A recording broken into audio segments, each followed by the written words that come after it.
कि जब इस संसार में कोई नहीं था तो भगवान के मन में आया कि एको हम बहुत श्यामा, एक से अधिक होने की इच्छा हुई।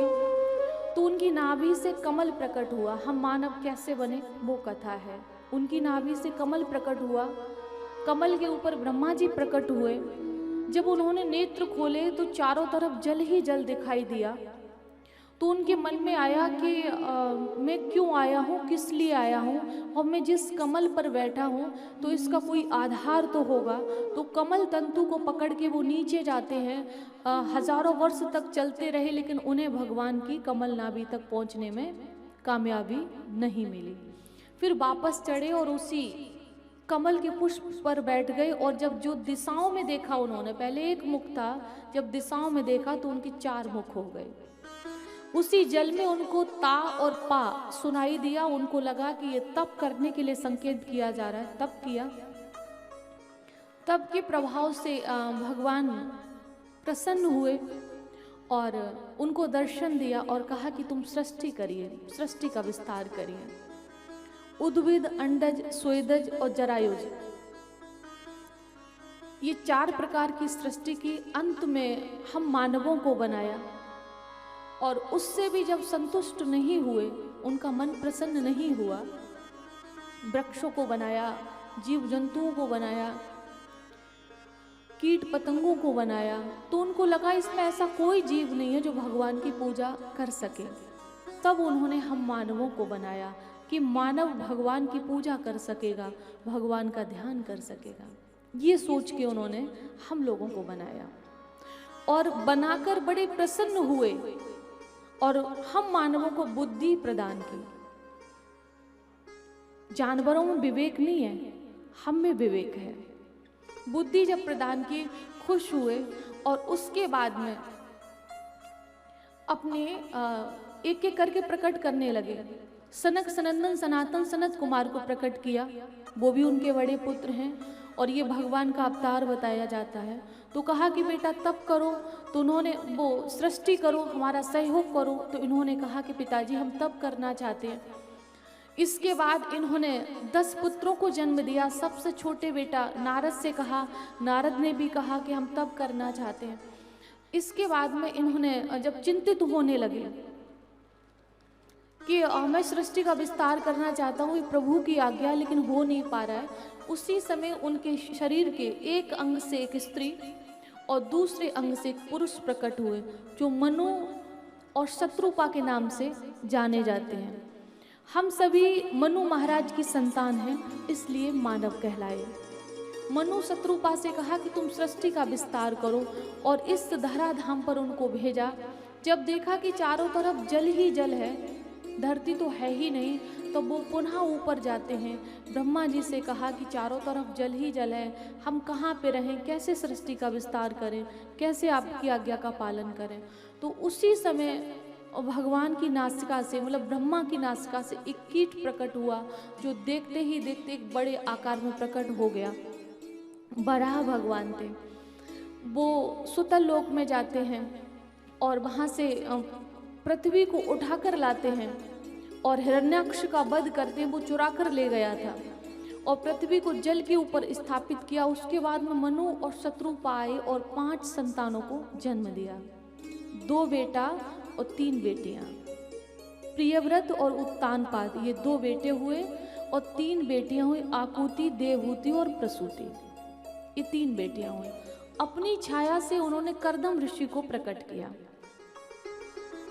कर्दम ऋषि से कहा कि बेटा सृष्टि में विस्तार करिए।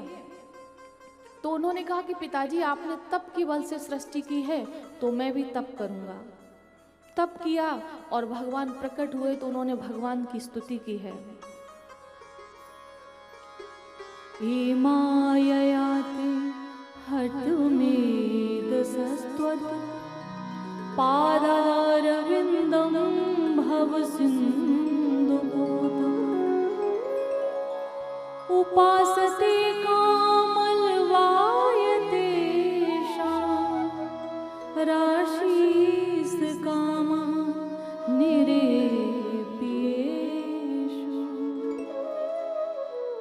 हे प्रभु, आपके चरण तो संसार सागर से पार कराने वाले। भव सिंधु पोतम एक प्रकार की नौका है। जैसे आप अभी इस पार से उस पार जा रहे हो, संगम तीर्थ के स्नान के लिए जा रहे हो, तो आपको बोट की आवश्यकता होती है, नाव की आवश्यकता होगी, तभी जाएंगे। अब ऐसे ही संसार सागर को पार करने के लिए भी तो अगर आपको पार करना है, और अगर क्या करना ही पड़ेगा, तो उसके लिए क्या आपको बोट की आवश्यकता होगी। अब सोचो ये काठ का बोट चल जाएगा? बिल्कुल भी नहीं चलेगा। इस संसार को पार करने के लिए आपको भगवान की चरण रूपी नौका चाहिए, तब पार होगा। तो कहते हैं कि आपके चरण तो संसार सागर से पार कराने वाले हैं, भव सिंधु पोतम। लेकिन संसारी जीव तो संसार की चीजों को ही मांगते हैं, और आप उनकी इच्छा भी पूरी कर देते हो। तो भगवान ने कहा ये बात तो ठीक है, कर ही देता हूँ भाई, भक्त है, मांगते हो तो दे देता हूँ। तुमने तब क्यों किया ये बताओ। तब कहा तथा सचाहम परिबोध काम समानशीला ग्रह में दधीर।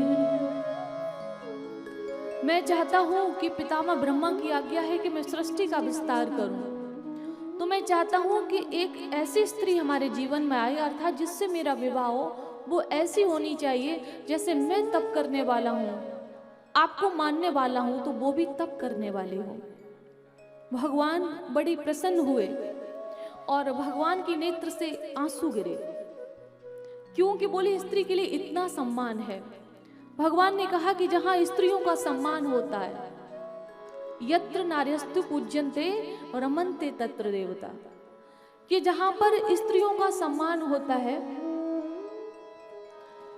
वहां पर कोई देवता आए ना आए, लेकिन मैं जरूर आता हूं किसी न किसी रूप में। और अगर आप इस प्रसंग को अगर गहनता से समझेंगे, सुनेंगे, तो आपको समझ में आएगा। राजा दशरथ ईश्वरवादी थे, ब्रह्म को मानने वाले थे। तो उनके घर में कौन आए? राम अपने 4 अंशों के साथ। ऊपर विराजिए, कोई बात नहीं। नंद बाबा भगवान को मानने वाले थे, तो कौन आए? कृष्ण भगवान। जन्म कहाँ हुआ? कंस के कारागृह में। किसके गर्भ से लिया? देवकी के। वैसे तो भगवान अवतार लेते हैं, लेकिन कहने में यही आता है कि जन्म लिया, लेकिन पालन कहाँ हुआ? नंद बाबा के घर में, यशोदा मैया के घर में। क्योंकि वो ब्रह्मवादी थे, वो ईश्वर को मानने वाले थे, वो ब्रह्म को मानने वाले थे। और इससे भी अगर आप देखिए, थोड़ा और आगे बढ़िएगा, राजा जनक निर्गुण ब्रह्म के उपासक थे, निराकार ब्रह्म के उपासक थे। और जब उन्होंने राम जी को देखा, इन्हें विलोकत अति अनुरागा, विश्वामित्र जी से कहा कि जब मैंने इनका दर्शन किया तो मैं जिस ब्रह्म का उपासक हूं, न जाने क्यों उससे प्रेम नहीं रहा।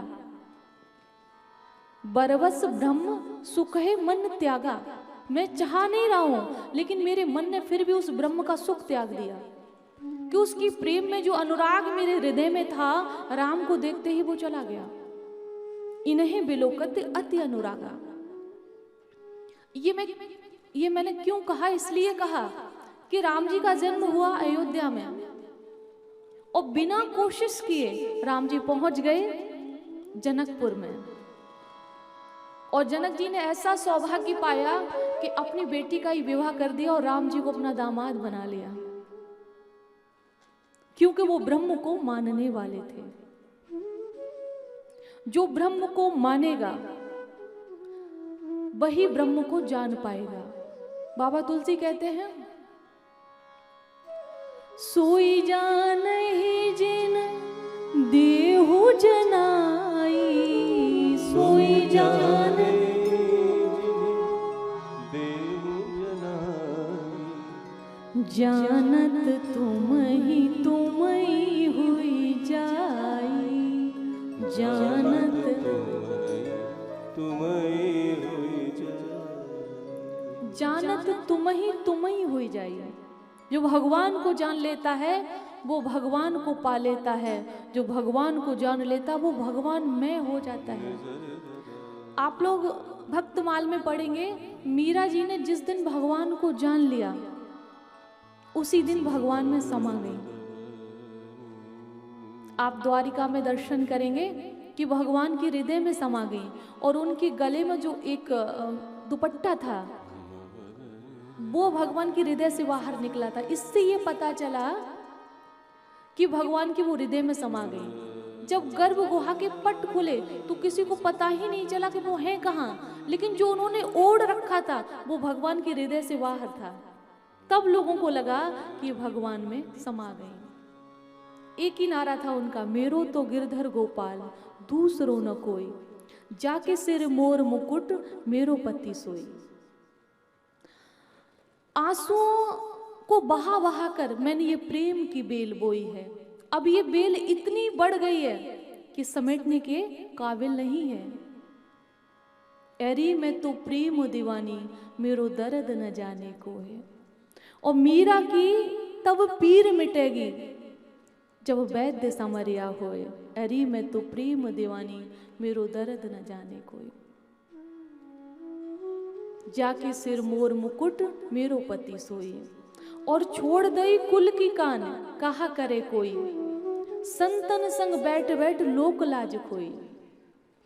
उनके साथ जितना भी अत्याचार हुआ, एक अत्याचारी है, सर्प से डसवाने की कोशिश की गई, सिंह से मारने की कोशिश की गई, अनेक तरह के लांछन लगाए गए, क्या नहीं हुआ उनके साथ में। लेकिन कहते हैं ना कि भगवान अपने भक्त को बचा ही लेते हैं।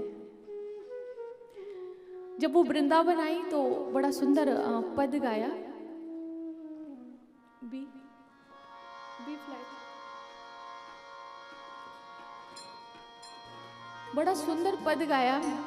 वृंदावन माई आलीरी मोहे लागे वृंदावन नी को,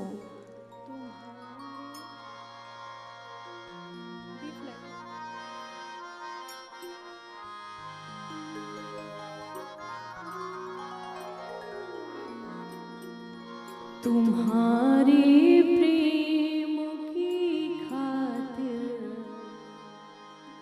मैं वृंदावन में आई हूँ। तुम्हारे प्रेम की खातिर मैं वृंदावन में आई हूँ। जब भी वृंदावन जाओ तो भगवान से एक ही प्रार्थना करो, तुम्हारे प्रेम की खातिर मैं वृंदावन में आई हूँ या आया हूँ। अगर कोई भाई जाते हैं तो आया हूँ, कोई मैया जाती है तो आई हूँ। और एक ही प्रार्थना क्या कि अपने चरणों की भक्ति दे दो, अपना दर्शन दे दो, और कुछ नहीं चाहिए। उससे क्या होगा, अगर दर्शन मिल गया तो परम गति हो जाएगी, चरणों की भक्ति दे दी मुक्ति हो जाएगी।